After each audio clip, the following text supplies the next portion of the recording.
Tout de suite, on s'intéresse aux produits de bourse. Nous sommes dans Direct Investisseur sur TV Finance et nous retrouvons en duplex de Milan Christophe Grosset. Bonjour Christophe. Bonjour. Vous êtes responsable des produits de bourse chez Unicredit.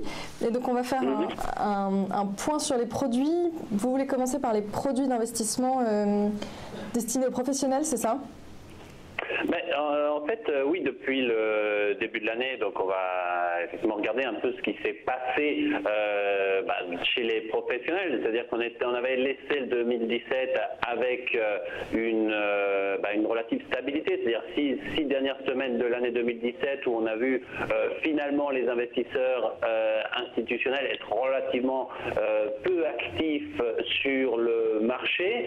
Ce qui s'est passé en fait, c'est que depuis le début de l'année, donc on a vu les indices qui ont bien performé, donc des bourses qui sont reparties à la hausse, donc on parle de performances qui s'étalent entre 2 et 4% pour la plupart des indices européens depuis le début de l'année, donc un bon début d'année auquel on pouvait s'attendre. Donc on peut s'estimer qu'on est dans une phase où dans les prochaines semaines on pourrait avoir effectivement des bourses qui vont continuer de s'envoler. Là-dessus, le sentiment qui semble se dégager, c'est clairement une confiance des investisseurs institutionnels sur la solidité du marché, solidité des indicateurs macroéconomiques, solidité de la confiance des ménages, justement, enfin un ensemble d'éléments qui portent les bourses en début d'année. Deux indices se sont distingués. Bon, l'Espagne avec l'IBEX, là on parle peut-être plus d'un phénomène de rattrapage après les événements en Catalogne de la fin de l'année dernière, et le FTSE MIB, donc nous sommes ici en direct de Milan, donc on peut également en parler. Un petit focus sur notre FTSE MIB, le FTSE MIB, donc l'indice principal de la bourse italienne, qui en fait performe plutôt bien depuis le début de l'année. Ça c'est lié en fait à un phénomène un peu plus peut-être de fond, et auquel on pourrait créer un élément, enfin deux réflexions sur ce sujet. Bon, d'une part il y a l'aspect strictement local. Alors, on le rappelle, les élections italiennes auront lieu au mois de mars.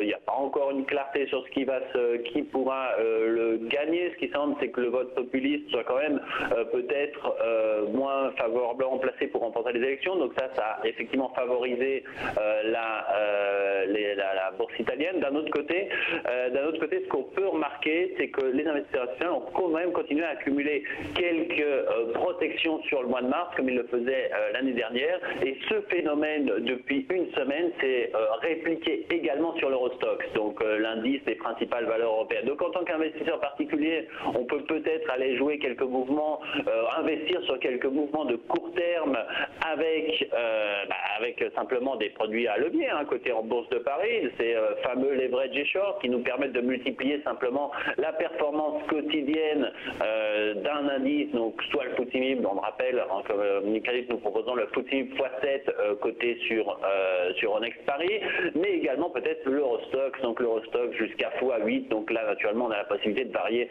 tous ces investissements, aussi bien à la hausse qu'à la baisse. Ça peut être un moment à regarder. Qu'est-ce qui va se passer dans les prochaines semaines? Important quand même de rappeler que la situation de fond ne change pas véritablement, c'est-à-dire qu'on a toujours quand même un achat de protection de la part des investisseurs institutionnels, le ratio put-call, donc le rapport entre combien d'investisseurs ont acheté des protections à la baisse et sont plutôt haussiers, est toujours largement défavorable sur les puts, donc 1,7 fois plus de put que de call, donc ce qui est relativement important, un peu moins que l'année dernière, on était à 1,80 quand on s'est laissé, on retourne à 1,7, bon, c'est toujours un niveau très important. Qu'est-ce qu'on peut s'attendre dans les prochaines séances? Et fondamentalement, il y a déjà des effets d'annonce, aller chercher dans ces marchés positifs, premier élément, aller chercher dans ces marchés positifs les valeurs qui vont le plus profiter de la hausse, donc en termes techniques, celles qui vont avoir un plus gros bêta. Donc le bêta c'est quoi? C'est de combien une action va réagir plus ou moins par rapport à son indice, à son marché de référence. Donc pour faire simple, par rapport à son indice de référence,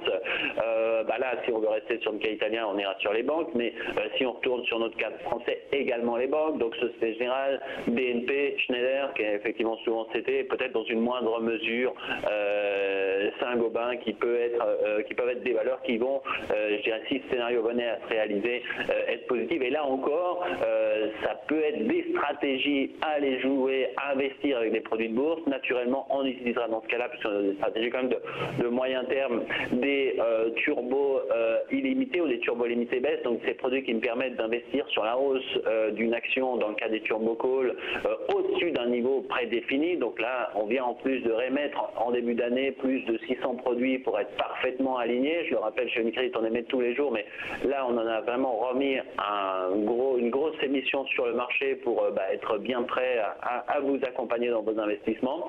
Donc ça peut être une première stratégie. Deuxième stratégie, aller chercher des effets d'annonce. On l'a vu dans les volumes des produits bourses, qui d'ailleurs, on n'en a pas eu l'occasion d'en parler, mais sont très soutenus depuis le début de l'année. Donc on est au-dessus des 20 millions en moyenne, alors qu'on s'était laissé quand même sur des marchés qui échangeaient entre 10 et 15 millions d'euros par jour. Donc bon début d'année pour les produits de bourse, mais ça, quand les bourses montent, c'est sûr qu'on est plus porté à y aller. Donc on l'a dit, suivre le marché donc avec des produits à bêta. Deuxième stratégie, puis après si on n'est pas convaincu, on a naturellement la possibilité de mettre en place des protections avec des produits baissiers. Deuxième stratégie, des effets d'annonce. On a vu les investisseurs être très actifs sur les actions qui ont fait l'actualité. Par exemple, Airbus a pas mal traité dans les séances depuis le début de la semaine. Peut-être c'est lié à la Chine, je ne sais pas, mais en tout cas, les effets d'annonce peuvent être un élément. On sent vraiment que le marché cherche les opportunités positives, cherche les opportunités, croit dans sa solidité, donc cherche les opportunités. Et dernier élément, on le rappelle, la campagne de résultats va commencer. Donc troisième stratégie, campagne de résultats, ça veut dire des effets d'annonce. Effets d'annonce, ça peut être des titres qui vont bouger.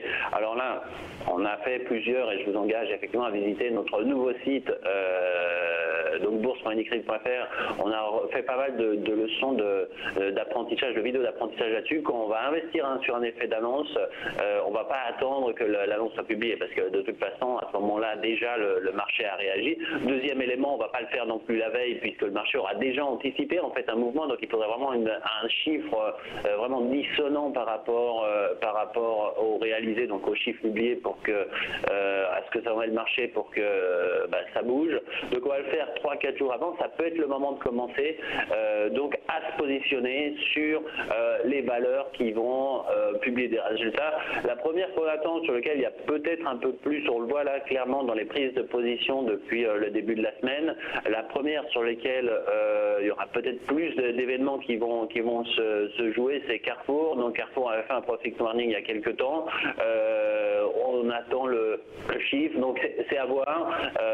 Toujours en profitant de l'intérêt de l'effet de levier, c'est-à-dire investir un capital qui va être relativement limité par rapport à ce qu'on aurait si on investissait directement. Rappelons qu'on peut le faire aussi bien à la hausse qu'à la baisse. Sur Carrefour, nous disposons naturellement de turbos, comme nous en parlions sur le CAC, des leverages, donc x5 ou x-5 sur Carrefour, mais également des varants, et ça peut être intéressant d'aller.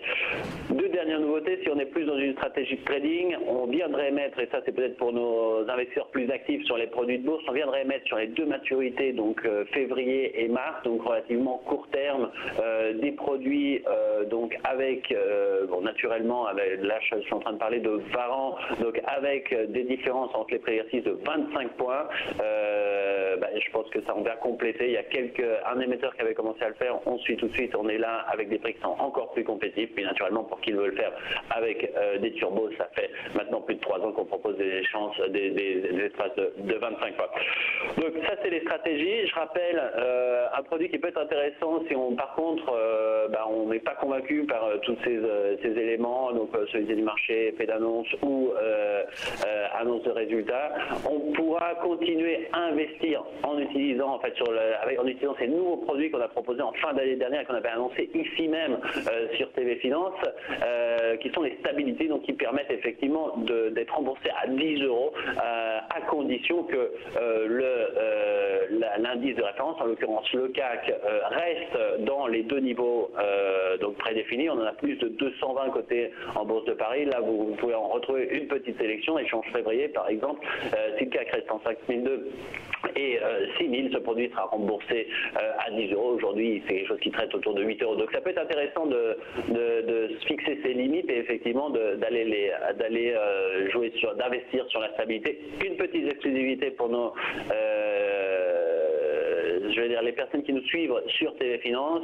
Demain, on va coter également sur cette même catégorie de produits, donc sur les Stability, également une émission de à peu près 75 Stability sur le DAX. Et là, on obtient en fait des performances qui sont un peu plus intéressantes, puisque l'indice DAX est un petit peu plus liquide, donc on arrive à avoir des prix qui sont encore plus compétitifs, c'est-à-dire à avoir des rendements qui sont intéressants. Donc ça, c'est la petite partie nouveauté pour les produits de bourse. Donc ça, j'ai un peu la situation. Alors on va essayer de suivre principalement dans les prochaines semaines comment ça va se passer, si effectivement le marché reste solide et les actions qui pourront nous accompagner. Merci Christophe Grosset de nous avoir fait part de ces conseils et de cette exclusivité. Je rappelle que vous êtes responsable des produits de bourse chez Unicredit.